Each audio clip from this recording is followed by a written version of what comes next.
harus dihindarkan, karena fungsi kepolisian masyarakat adalah memberikan pengayoman, perlindungan dan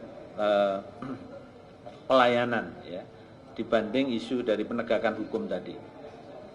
Kemudian yang keempat adalah aspek pengawasan. Nah, ini yang juga penting karena ombudsman termasuk lembaga negara yang berfungsi melakukan pengawasan eksternal. Karena itu kita juga memberikan masukan agar fungsi-fungsi pengawasan internal, terutama pengawas independen, itu lebih dijadikan pertimbangan di dalam konteks tadi pembangunan, pembinaan maupun operasional, karena bagi ombudsman selama ini pengawasan internal itu belum bekerja secara optimal, apalagi di dalam sistem kepolisian itu masih bersifat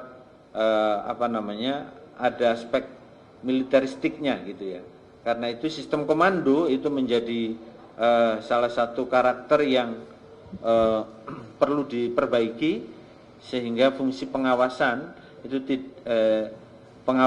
pengawasan internal itu bisa lebih efektif, dan juga perlu kerjasama lebih baik untuk pengawas-pengawas eksternal, terutama misalnya dengan Kompolnas, Ombudsman Republik Indonesia, dengan komisi-komisi nasional seperti LPSK, seperti Komnas HAM, Komnas Perempuan, dan sebagainya. Itu teman-teman semua yang menjadi masukan secara inti yang bisa kami sampaikan di dalam forum tadi. Demikian, mungkin selanjutnya silakan Bapak dari LPSK.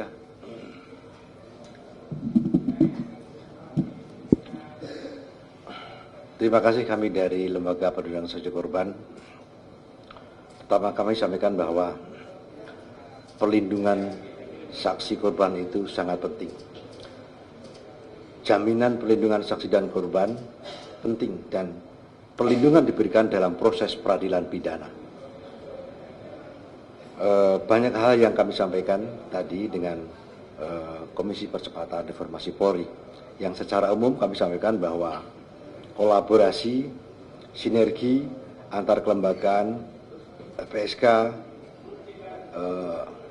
APH, dan instansi terkait itu sangat penting dan terus perlu ditingkatkan. Khusus untuk dengan jajaran kepolisian misalnya, itu perlu pemahaman yang lebih utuh sampai di tingkat polsek, sehingga persepsi sama pemahaman terhadap pentingnya perlindungan pemenuhan hak saksi dan korban. Kemudian, dan secara umum pada prinsipnya adalah marwah perlindungan itu harus kita jaga, karena setiap pemberian perlindungan pasti dan selalu memiliki makna dan momentum yang progresif untuk kepentingan perlindungan pemenuhan hak saksi dan korban, apapun haknya dan apapun dalam rangka kepentingan proses peradilan, kepentingan untuk mendukung keadilan, kepastian hukum, kemanfaatan. Itu menjadi poin yang kami sampaikan. Beberapa catatan secara teknis juga sudah kami sampaikan kepada Ketua dan anggota Komisi Percepatan Reformasi Polri. Itu yang dapat kami sampaikan. Terima kasih. Assalamualaikum warahmatullahi wabarakatuh.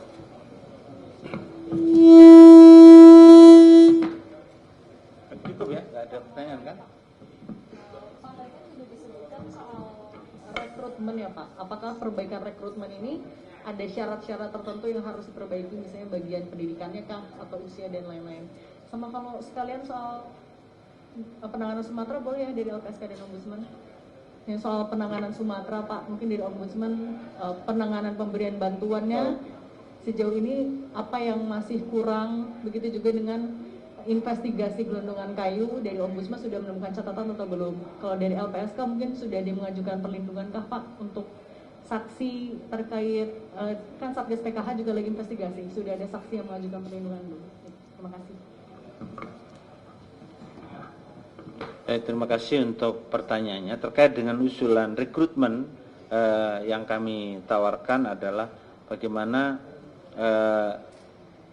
untuk rekrutmen di tingkat perwira, misalnya lewat mekanisme di Akademi Kepolisian misalnya, itu jangan sampai terlalu besar gitu ya.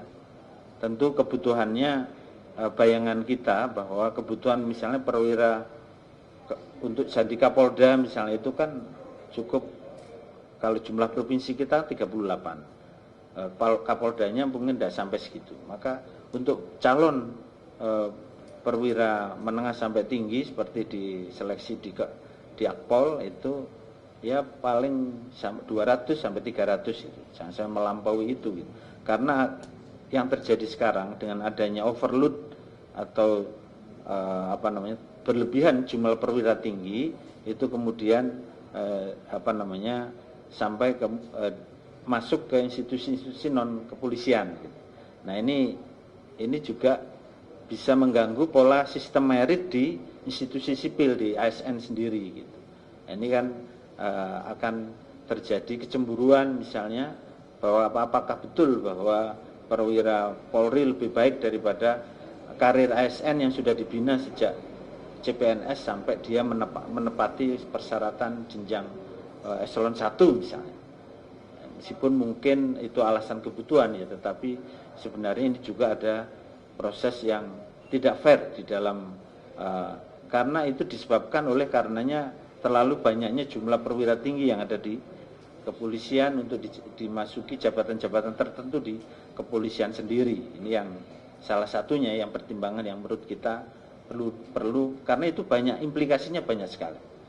Demikian juga untuk rekrutmen di tingkat di bawah perwira ya, terutama yang di SPN ini juga yang kita tonjolkan adalah perlunya keseragaman sistem pendidikan yang itu menggambarkan antara kepolisian yang ditugaskan di daerah A dengan daerah B itu tidak ada disparitas di dalam pelayanan kepada masyarakat. Itu yang terkait dengan rekrutmen tadi, karena itu juga terkait dengan sistem merit yang ada di kepolisian sendiri. Kemudian yang kedua terkait dengan penanganan bencana, Ombudsman sudah melakukan pemantauan dan peninjauan lapangan oleh tim kami yang ada di perwakilan, yaitu di Sumatera Barat, Sumatera Utara, dan Aceh. Dan pada prinsipnya bahwa kita melihat aspek penyelenggaraan pelayanan publik memang banyak terganggu ya dengan bencana ini, terutama misalnya terputusnya jaringan telepon komunikasi, terputusnya jalinan listrik, jalan raya, kemudian sambungan air bersih, yang ini semua memang memerlukan penanganan yang serba darurat dan cepat. Karena itu Ombudsman mendorong agar sebenarnya perlu ada penanganan terpadu, terpusat, misalnya yang paling mudah dijangkau itu di Medan misalnya, semua bantuan bisa dipusatkan di Medan dan itu disebar melewat jalur udara, baik itu bantuan air, makanan, pakaian, obat-obatan, termasuk kebutuhan-kebutuhan dasar yang lain. Itu Ombudsman juga sudah menyampaikan ke pemerintah lewat Seknek dan juga BNPB untuk supaya dilakukan penanganan secara terpadu. Itu yang menjadi saran kami atas temuan-temuan beberapa berkaitan dengan gangguan pelayanan publik yang dialami oleh masyarakat, terutama kebutuhan dasar ya.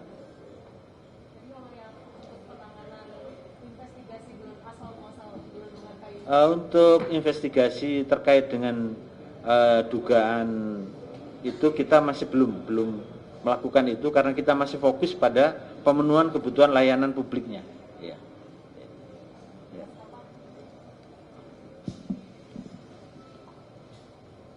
Terkait dengan bencana atau musibah, kita semua turut berduka,